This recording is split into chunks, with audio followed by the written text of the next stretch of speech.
Hey, What's going on? guys, we're back. We're back after a break. After a break, we took a break for Carnival Yeah. and all of that. Welcome back to Beyond Compliance, the podcast where we talk all things procurement. And because we live in a society where we have to buy everything to live, to Mhm. eat, healthcare, education every single day, procurement is really talking about everything. Everything. I mean, everything. We like salt. Yeah, Everything. and oh my God. Well, before we do, what going on with Trisha here, right? Yes. I have to go somewhere. Like, Oh, yeah. no, no, no. This was for our TV interview this week on Yeah. TTT. yeah, So yeah, I'd ask everyone if they have any time to check us out. Yeah. Yes. yeah, Yeah. yeah, yeah, yeah. So, where we were promoting the Challenge Proceedings Lab that's coming up on May 2nd. We're very excited about that. Mhm. Um, yeah, that's going to be good. But yeah, your hair looks good. Your hair Thank looks you. Thank you. Thanks. really, you have a kind of polished, finished look. Yes, Yeah, yes. Every in now it. and then. Yeah. Yeah. But what I'm gonna do mine next. I'll do Yes, I would like to mine. see that. I would like to see that. Come on, come on, come on. Elevation. yeah. Yeah, yeah. But a lot is going on in the world, guys. Yeah. Before we jump into some of the questions that we have, a lot is going on in the world, Hmm. right? What I find very interesting about what's going on with Trump and some of the things that he's doing, um, with Doge, very related to procurement. It's all about procurement. It's all about going and auditing government contracting and how Hmm. government is spending money. And Yeah. if it's one thing you see, it's where the rubber hits the road all the time in public sector governance. The decisions that are made, and in fact, what Doge is doing, this, I mean, it's that's something that the OPR really ought to be doing. You know, but Well. they don't have to Going in. take decisions like Doge, Yeah. Yeah. right? Yeah. I think with a little kid Auditing gloves. function, the Yeah. auditing function, Yeah. right? Yeah. Going into public sector organizations and really, trying to see what is going on there. Hmm. Yeah. So Well, I I ain't think getting it no can. energy No. from No. that boy. Um, Why you're running from that point, boy? No. No. No. Definitely. Definitely no, they I'm can. trying to think of it. Yeah. Have they Definitely done they it can. as yet, though? Because Yeah, I've yeah, I heard think they that they have been stopped. doing.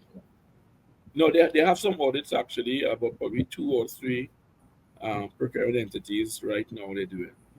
Okay, good, Since the good. Oh, last, yeah, but I mean, it's scary. When I say it's scary, it's that what is the scope of the audit that you will come in to look, and is there a limit, as in everything after the 26th of April, or if it's just everything in general? What would be that kind of limit? Because one But of you the have to be challenges you'll after. always find, but one challenge you'll always find in a public entity is the volume. That yes. whole level of documentation that you require to get. I mean, we see it. I mean, interesting enough, every 5 years when you have a potential election or change in government, you're going to see you're required now to get all of the documentation so they can, if a party changes, they can come and look to see what was done in the last 5 years, if it was in any accordance. So the Mm, the public sector entity and the procuring entities and even the professionals, the procurement professionals, they are accustomed with pulling the information together. But it's Mhm. just a tedious task to get all of these copies, and this is where, interesting enough, after you've done the audit and nothing has been found, to get back the originals from whatever auditing company was selected to be able to pay your contractors. That's where the challenge comes now. So there's a loss of documentation in transit, and now yes. you have contractors saying, well, you owe me X amount, we don't have the document in-house, so now it becomes a problem for payment. And it's just messy, and I think there should be a smoother process for it to be done. That's why I'm a strong advocate for it being electronic, so that, yeah, you come into the audit, but you just go on to our system, And don't disrupt our business. You look for what you're looking for, and then you call whoever you have to call, investigate. But all the information is there on our servers as opposed to these physical copies. Yeah. Which is why this new act really calls for a digital transformation within Yeah. organizations to deal with the procurement data, to deal with the record of procurement proceedings He didn't. Yeah. that is required by the act, and having it done in a properly digitized form, electronic format, so it's easily pulled in the context of audits, in the context of the challenge proceedings, Yeah. right? Definitely. You Yeah. need to have that record, otherwise you're lost. You are lost without it. Yeah, yeah. But let's jump into today's episode, guys. I mean, Mhm. I know we've been fielding a lot of questions, particularly over the last few weeks, and we've had a series of questions we hoarded up for the episodes coming forward. Yeah. Vaughn, what do you think we're talking about today? Well, today we got a lot of questions from our membership with regards to, in a strange way, undermining of the process, about the personalities. So, this whole procurement thing is about changing the way in which you used to do things. And then what you're required as a named procurement officer to do is really change the culture in the organization and to really interact with some of the personalities and some of the strong personalities within the organization, not only external to the department, but also within the Right. department. And a lot of, questions coming around. How do you handle if you believe someone is trying to undermine, your authority? Someone is not following the instructions that you give. Even some of the other departments, how do you deal with some of the, quote unquote, powerful departments within the organization that have the air of the board or have the air of the accounting officer? And really and truly, what you're trying to do is to push compliance, and they constantly are in breach per se. So that's the general concern, or some of the topic you want to deal with, that personality conflict within the organization in relation to procurement. Yes, and well, just in terms of personality and culture clash, I'm not sure if I would have mentioned this on a podcast before. I don't think that I have. But when the act was fully proclaimed, I was interacting with a chairman of a state enterprise. And I was telling him, well, I am on my way to completing the M.07. And he looked at me very seriously. He's one of these a little older, distinguished gentleman, well educated, well experienced. And he was like, but why would you do that? I don't really see any value in it. So this is the culture that you have, because I then went on and had to explain to him that no, well, as an attorney, I wouldn't be familiar with the technical terms in SIPs or Mhm. procurement. And for myself, I felt as if I needed to know if I was going to interact with procurement professionals. Yeah. So the culture is very difficult sometimes to bring new things to, because you already have this mindset. You go to these established schools, you get an established degree, you go through an established part of education, and you come into some established profession. But what is this new thing, and what is it bringing to the table? A lot of people are not at the point where they are capable of appreciating that this is a whole new ball game with a whole new field. And so he would be an example of a strong personality.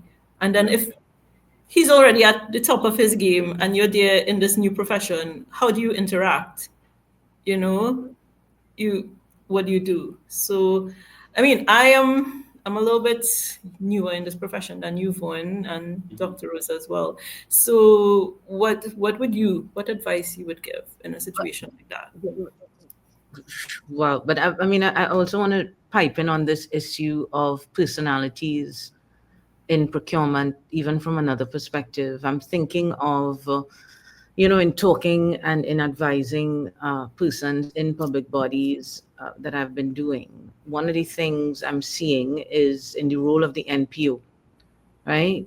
Leading the procurement teams. Sometimes they're bringing in new MPOs into spaces, right? And so the procurement teams or the staff or in that department would have relationships with, maybe the AO or other members of the organization. And then how do you, manage the personality issues there, and that sort of thing. Also the AO, sometimes the AO is there, and then there may be teams under him that may have relationships with the board, right? Right. Yes. So this kind of, I've seen a couple of issues coming up where both the AO and the MPO sometimes are in between, conflicting interests. Right. You have an interest in respect as an AO, and then you are seeing personalities at the top and the bottom may have a different interest, and you are there trying to do what an AO is supposed to try to Yeah. do, Yeah. right? And you have to navigate that. So, how if we are to have effective public procurement in Trinidad and Tobago, how are we going to help officers? How are we as officers in the public sector body going to navigate these diverse personalities, interests, clashes that we see happening day to day? I think I guess, that's a question that Yes. covers kind of what both of you said. Yeah. Once we have the North Star of good and effective public procurement, once that's the Yeah. North Star, how do we manage the interests in an organization that may not only be focused on that? You follow what I'm I saying? I think sometimes we tend to focus a lot on getting the paper right. So you get the record right, you do all the compliance stuff. But sometimes even to get the paper right, there's a lot of work before you get the paper right. And I guess that is where the personality clashes would come in. Because how do you get an agreed document if multiple people below who have many different steps to get to before they can create this agreed document? What are you doing if they can't come to an agreement, if they don't agree, and if they are having, as you say, personality clashes, culture clashes, things like that? So it's I suppose I would put it as a situation of internal conflict resolution, which I'll pass the ball to Vaughn now, Yeah. who is a peacemaker, a Yeah. lover, not Yeah. a Yeah. Yeah. fighter. Well, I would say not only peacemaker, but this is the story of my experience. And my fallback position is always the data. Um, the data, you can't fudge the data. So if you are required to produce a document to contribute it, you have a specific timeline to do same. And no matter how you feel about it, I always say to my team members, that bad feeling that you have that you don't like me, there's Andrews and Enos for that. You could pick one. What you're required to do is to perform. And what you find happening is a lot of these times, these personal conflicts is not in writing. It's always a behavioral trait and actually trying to stall to do the particular item. But once you have the team member and you're able to say, okay, this is what you're required to do, it's in writing, it's fully documented, and there's a timeline for same, very rarely you will find they will go to the CEO or the board member and say, what, this is what the task was given to me, and I'm not doing it. Because chances are you don't do it, there's a consequence for same. Yeah. So that data you have where you can actually show that you're constantly not delivering, but quote unquote, you're creating bacchanal and confusion. That is your modus operandi every day. You still have a task to perform, and you still have a KPI to meet. You still have an appraisal to do. You still have a measurement that we will take it by. And no board member, no CEO, no minister, no prime minister will support someone who is not performing. So yes, me and you good, right? Yes, we share a lot of memories. Yes, you delivered for me, but now you have to deliver for the person who was selected for the position. And if you're not delivering, the system behind it, i.e., the HR, IR component behind it, will actually hold you accountable for same. So the personalities are there, and it's something that you have to navigate. And again, People will have different approaches, but for me, the data has always worked.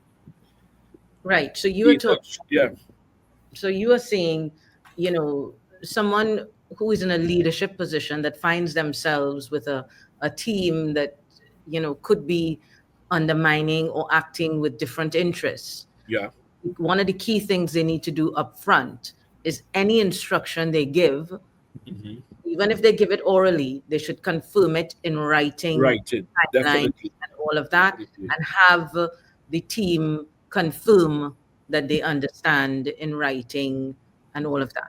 Yeah, Yeah, is yeah, one system that you could put in place so that if you are, the supervising officer over these team members, if you put these things in writing and clear hmm timelines and it is demonstrated that they haven't done it, well then you are protected and that sort of yeah. thing.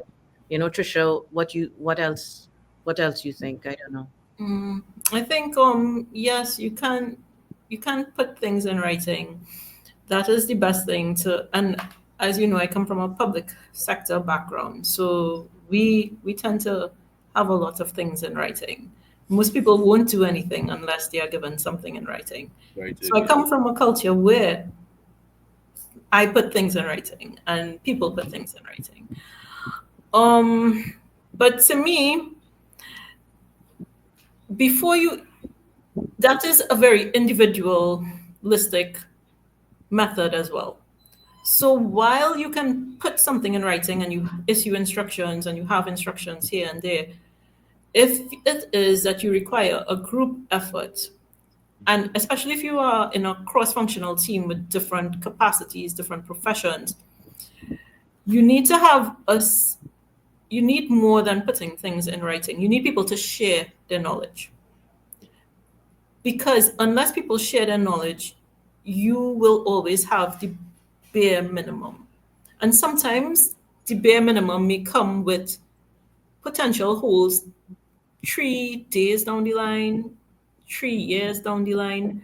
We were talking about Trump earlier. Well, Dr. Rose, you were talking about Trump earlier. And as we all know, there's some sort of hot tariff war going on right now with Trump, Australia, Canada, China, the EU. So this is something that could affect prices in the supply chain. If you have someone who's just like, yeah, issuing purchase orders, price in the market, but a seasoned professional knows, okay, I buy a lot of things that come from a particular country and the tariffs may affect me, but that person chooses not to say anything, right. Right. so you have everything in writing, Yeah. but the actual knowledge and the actual effectiveness of what you have put in writing is undermined because someone has chosen not to say something or not to share their information. And it's not something in, even though our current act asks that you create strategies based on a risk perspective. Risk risk is what the entity has at present. And these tariff wars are a wholly unexpected scenario. So some people may have a more healthy and comprehensive risk policy where they will assess their policies as soon as something happens. Other people may assess their risk policy once a year, Yeah. Or reactively. every two Or years, reactively, Or yeah. reactively. whenever after they don't buy it and it's 500. Yes. Like Yeah. steel, Vaughn, remember when the steel prices went up during COVID, like Yeah. 1,000% or something? I'm not even sure. Mhm. I mean, that's not something you could have Planned out. Yeah. anticipated. Yeah. But if you were paying attention and you saw the prices going up, you would at least tell Yeah. somebody, you know? If your finger was on the pulse, noting, watching the market, and I think to get that buy-in in the organization and the team, it has to come from on top. Yeah. And there has to be a recognition that if I continue to fuel somebody coming to me and bypassing the chain of command, what I'm actually doing is causing more harm to the organization on the whole. Because if you have that same team member and they choose not to divulge the information, you have increased costs or a shortage of supply. So from the top, we have to have, I mean, the senior management team has to express, that communication to the entire organization, that we have one band, one song. And no matter your personal feeling, you have to contribute to the good of the organization, And I think, pulling from the little military experience, you always look at the chair, not the person in the chair. So you don't look at the person who is the CEO. You know that is the CEO of the organization, and no matter how you feel about that person, they have a role and a position. And far too many times we individualize and personalize and say, well, I don't like this person, but guess what? They're still the CEO of the organization. They're still the NPO. They're still the head Yes, of PDA. They're still. You right. have to respect the position that the person is in. And I mean, that starts from probably primary school, right? Given that level of professionalism that you have. But once the organization pushes that, yes, you can be individual and you have your feelings, but when we have to get to work, everyone is required to leave their feelings by the door and perform. And that has to be the communicate on a regular basis, almost part and parcel, your vision, your mission. And right below that, we have how we operate collectively as one unit. That has to be there. One of the things I think about when I think about how to bring teams together is trying to understand the motivations of people in spaces, as well. So, Yeah, uh, all those other things, which that's very important. Um, but it's like, what really does this other person want to achieve in life, and how can and what they want to achieve in the organization, what do we want to achieve in life, who are they, trying to spend a little time trying to get to know the other person, and then trying to see how you could align the objectives of whatever the team is there for. But if right. you're in a public sector organization, good and effective public procurement, if that's your motivation as a team lead, how can I align what these people want with that, with what I have, based on my understanding of who they are, and they're, I think something I believe, but I don't know how you all operate in public sector organizations. That is one thing that, I certainly don't have. I have Yeah, never worked in a public sector organization, and both of you are yeah, seasoned, you know, yeah. We have public the sector. bruises to show. We have the bruises to show. If you Yeah. want to see, we Because have in the the private bruises. sector, we have far more flexibility. Yeah, I think maybe in terms of how we interact with our teams, yeah, right? So I would do everything in my power to try to get to know everybody in my team on yeah, a very personal level. I would not only do work-related activities with my yeah. team, I would do social activities, I would do Right. activities all together to try to create that kind of collegiate bonding experience so that we kind of get to know each other and understand, well, this person may have been acting this way because they really are just insecure and they want Mhm. to feel valued in the Yeah, team, right? So and it plays itself out in a way that's not nice for other people in the yeah, team, yeah. right? And when you start to understand that, you start to understand, well, how to communicate with that person to make them feel a little more valued in the space so that they can then interact differently with the members of the team. And I think there's a responsibility on the head of the team, as you said, as you all said. And so I think what I'm coming to here, you all know I like to think while I'm talking. I think what I'm coming to here, it's called extroverted thinking, guys. Okay, Yeah. some people have it, right? Some people do it, right? No, but what I think I'm coming to here is that it starts at the top, the culture of the organization. And you said so in the context of putting systems in place, ensuring that clear boundaries and everything. I said, Tricia was talking about that as well. Everything is done in that particular way. But then there's also, to me, the softer approach as Yeah. well. It's not an either or at all, because you go with the softer approach alone, and you might never get anything done, Yeah. right? Because you're lost in, oh, I feel sorry for this Yeah. one, and Boo-boo. what they're feeling, and all this Yeah. sort of thing. There's all this stuff coming up now about the case against empathy, right? Yeah. And the case against empathy in policy and the case against empathy in leadership and in management spaces.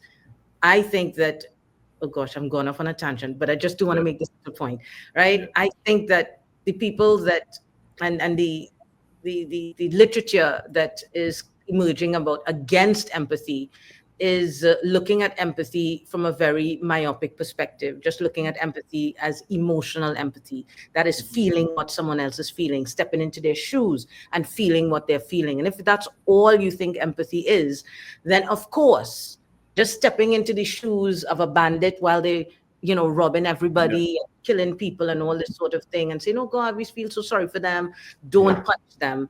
I mean, that doesn't make sense, right? Yeah.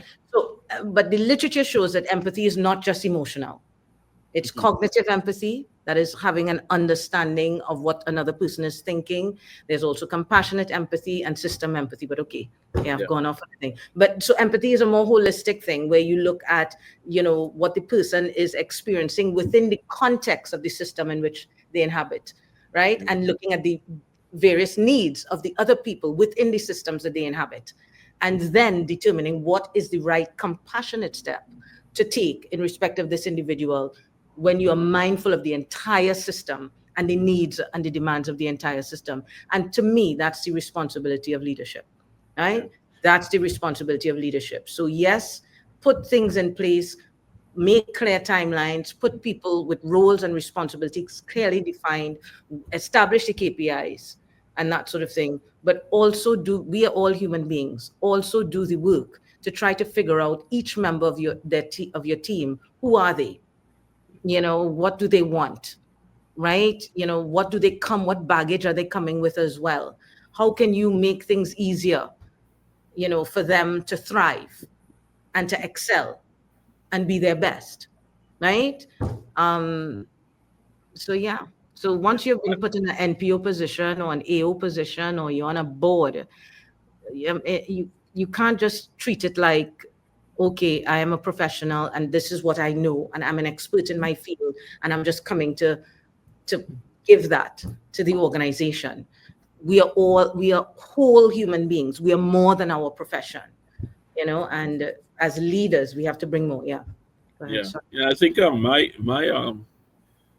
my accounting officer right now, I mean, he has taken this whole employee engagement seriously, and it's from his public private sector experience also, and but there's a cost factor to it, and it seems like it's a constant battle to things like sports day, things like appreciation day, women's day, that all of these things that really Those build. are important. Yeah. Yeah. So it's now boiling down to a cost factor, which to me, when you look at the engagement from a volume standpoint, you end up paying like $100 or $200 per staff member, right?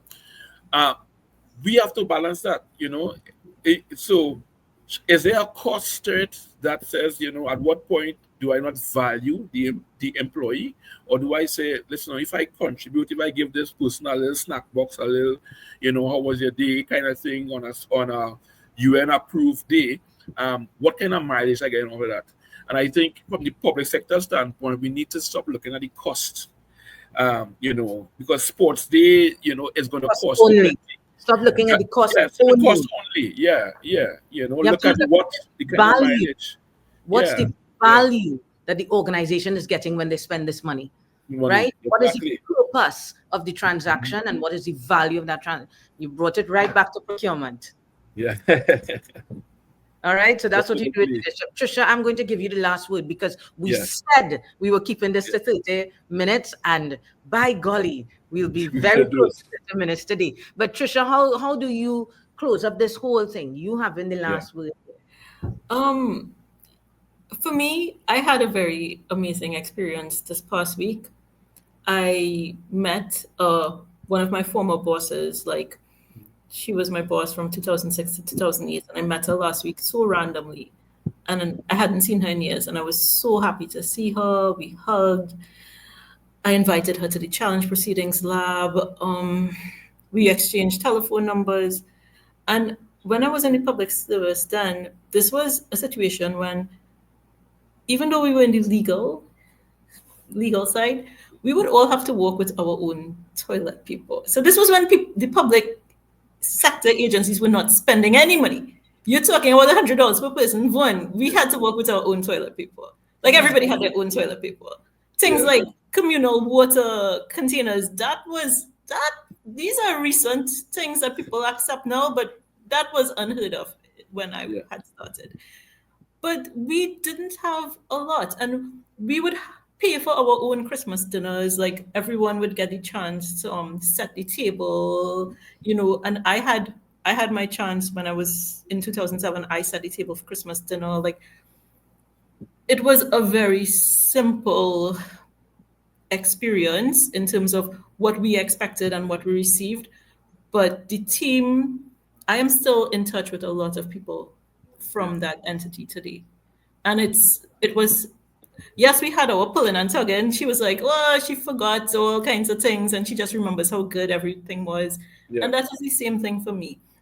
Like, when everyone is working together genuinely, or at least as genuinely as you can to achieve some common goals, it creates something that people will remember forever. And I really hope this is something that procurement professionals can achieve in their groups going forward, because that is something that is invaluable, completely invaluable. Love that. See you all next time. Bye. Okay, bye.